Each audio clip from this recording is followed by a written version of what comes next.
Sweden has a solution. Unfortunately, it's not a good one. It's paying the Danegeld. Bo, what's the Danegeld? When the Danes, the Northmen, insisted that you pay them so they don't pillage you and rape you and murder you and things. And that didn't work, did it? Extortion, could call it.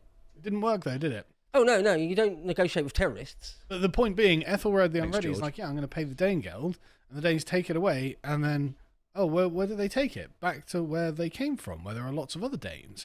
And the other Danes are like, where'd you get that huge pile of gold? Ethelred, in England. I just sailed over on a boat, a lot like what's happening now, and he gave me loads of money to piss off. And they're like, oh yeah, good point. I'll do that. And so paying the Danegeld doesn't work. It attracts more of the same because you're giving away free money. Unbelievably. Any sort of extortion like that, you just never ever pay. Whatever it is, whatever they've got on you, just fess up to it, because obviously, it's the obvious thing, is if you pay them, they'll just come back and ask for more then. I think that it's a silly just come thing to as terms well. with the thing they've got on you.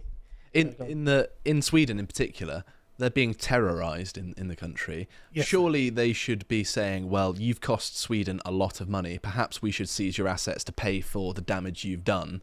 That's what should be said. But that would just be a tax rebate for the Swedish population. Exactly. You shouldn't be paying them to leave, because then they're basically going away with their spoils from Sweden. They 100% are, just like the Viking raiders did, coming over, getting everything they can, being particularly violent in many cases, and then getting money from the king, the state, to piss off and lord it over their friends back home. That's exactly what's happening. We're going to get into it. Before we do, go over to shop.lotus.com. Go check out issue number 2 of Islander. But also, Rory's made some amazing merch. I absolutely love this shirt. Check out this heavy metal Islander shirt that he's made for some reason, but it just looks amazing. So go and get that as well, because that's incredible. And it'll only be on sale for as long as Islander's on sale, I think. So definitely go and get it while you can. Anyway, let's crack on. So currently, Sweden has a centre-right government. It's okay. But, to be fair, they are a lot more centre-right than our Conservatives ever were. So good on them. They did make it mandatory to report if there is an illegal working in the public sector. Yes. So that librarians and things they've like that. tried. I don't think that's actually enforced yet. It is. The Guardian was lamenting the fact that it has been passed into law. Yeah, but it's not actually. It has deterred some people from coming over. Apparently. Right. Okay. Well, superb. But anyway, so this is the current government, which is a coalition of the moderate party, which are liberal conservatives. So they're just basically going to be like our Tories, the Christian Democrats, and the Liberals, and they're also working closely with the quote-unquote far-right Sweden Democrats. Obviously, you can't get a nice write-up of the Sweden Democrats because they seem to be reasonable people, and they're drawn into this through what's called the Tito Agreement. I don't know how it's pronounced, where basically the Sweden Democrats are the third biggest party in their parliament, and so to get anything through and to oust the centre-left coalition, quote-unquote centre-left, just the communists, they've had to agree to this agreement, which gives the Sweden Democrats some influence over the government, although they are not an active participant in the government. As you can see from this, the actual positions are held mostly by the moderate party, but also by the Christian Democrats and some of the liberals, but none of the Swedish Democrats. And so it's this one that allows the Swedish Democrats to have some say. The Swedish Democrats, like the AFD, like Farage, like Marine Le Pen, there was a cordon sanitaire against them until 2018, when the current Prime Minister, Ulf Kristersson, broke it, which of course was much screaming, but it worked out for him because now he's the Prime Minister. So, what's the recent thing that we heard that was that Sweden has now reached net emigration. So that's good. That's not true as well. Is it not true? No, it's not. In that their one of their bodies, I can't remember what it was, but basically they were clearing out a backlog of data of people who had left Sweden over previous months, and this had built up and accumulated, and they were just clearing out these people from their system. So it looks like more people are leaving, but it's simply that they've all stacked up and they hadn't done anything about it, and then all at once they're now going. So I think it was to do with tax receipts. That's right. The flip side of this was that because of such laws that made mandatory reporting about illegals, their overall number of arrivals, illegal entrants, has gone down. So the deterrence policies are working, but the emigration numbers are not as positive as first spun. I mean, they do say they've only had 5,600 in the last year. So they're still flooded with foreign fifth columnists. Well, I mean, that's what it is. They're still there. We get over 100,000 a year, so to only have 5,600.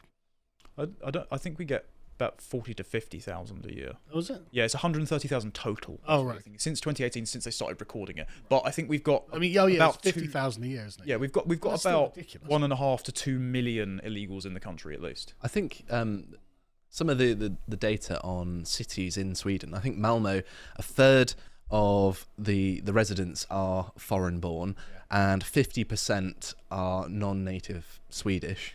But also the gangs are insane. But we'll get into those in a minute. What I wanted to talk about is not really the details of this particular thing. It's the response. Because, of course, open hearts to closed borders, as we covered previously, tragedy, right? Tragedy. But what I found in this, and this is from only August, but they were quoting the previous Prime Minister. Oh, no, that's a different one. I'm going to get to that in a minute, actually. So the moderate-led government, which is supported by the far-right Swedish Democrats. You can see on the Guardian's framing this as if this is crazy.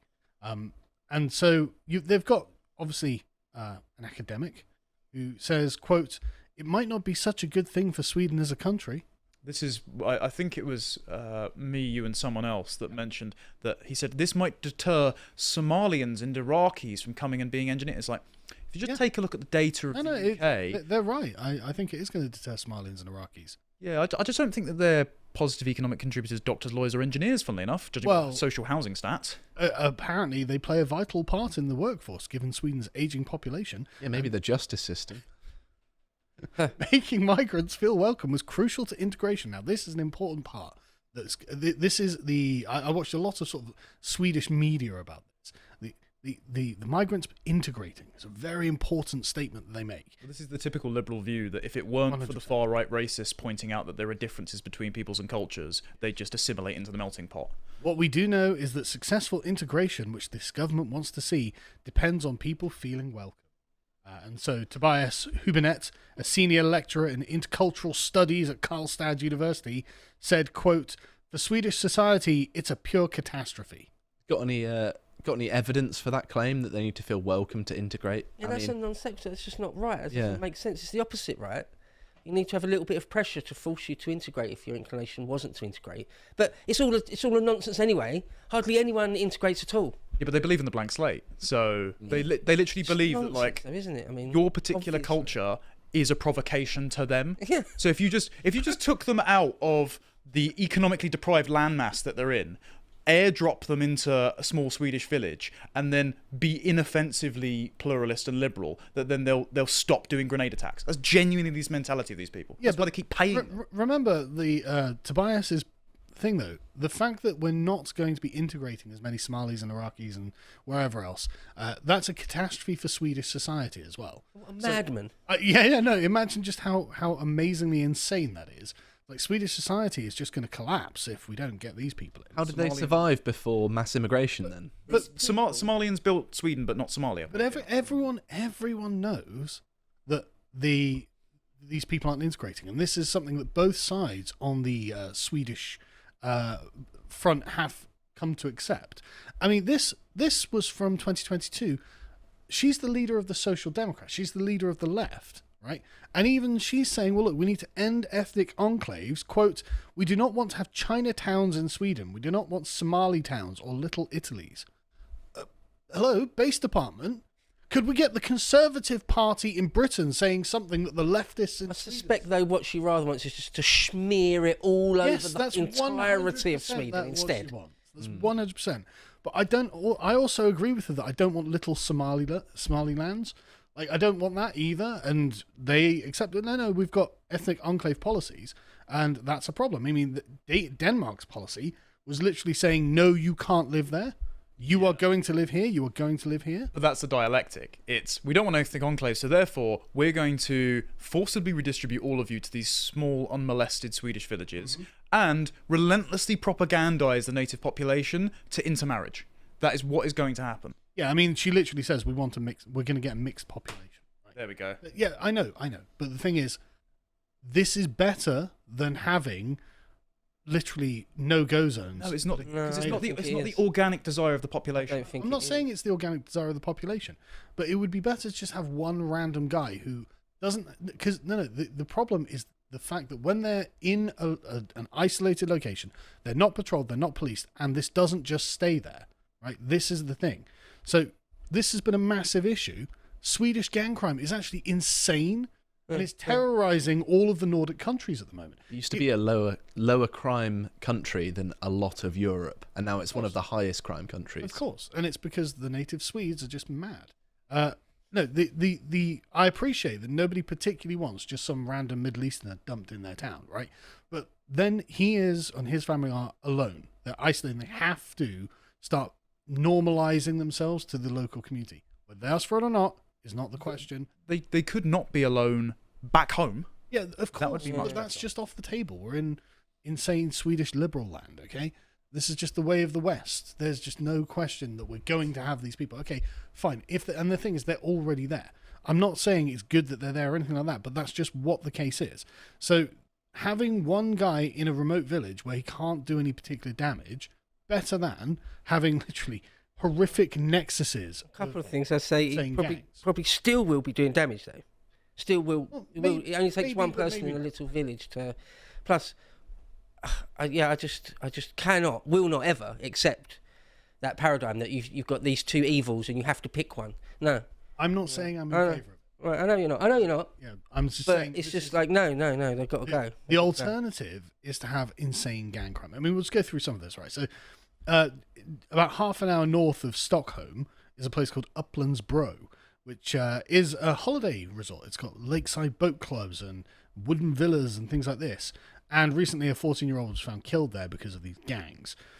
It's been awful. We've been woken up by explosions in the neighborhood, and it's scary, says 42-year-old Anna Pettersson, who lives in Bro and has 3 children. It's very much something that we're aware of and we're afraid of.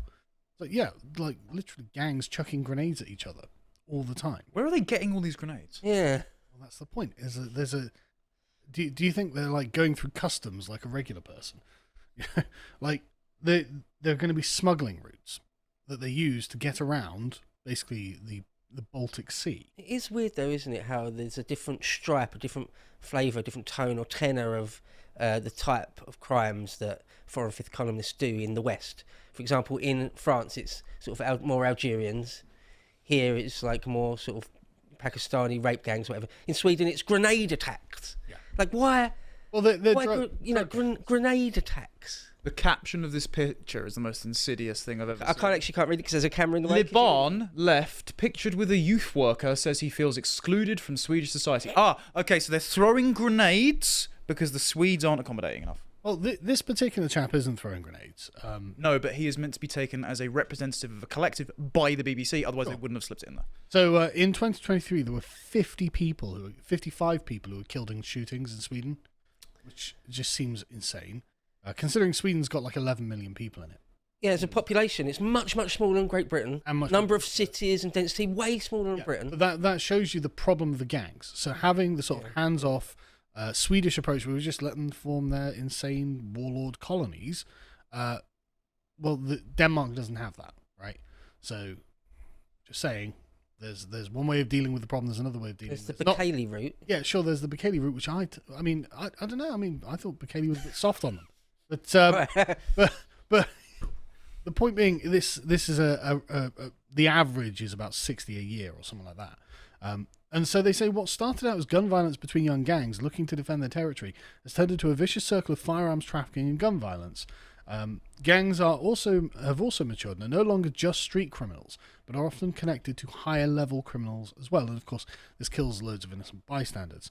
For example, a 70-year-old man and another man aged 20 were killed in a pub shooting in central Sweden, in Sandviken, and a teacher died in an explosion outside the University of Uppsala. It's just a war zone. It's an actual war zone. And also, the Swedish people are not legally allowed to defend themselves, and so this tyranny is invited in, and you can only tolerate it and accept it. That's the only option that is available to you. You can't actually stick up for yourself.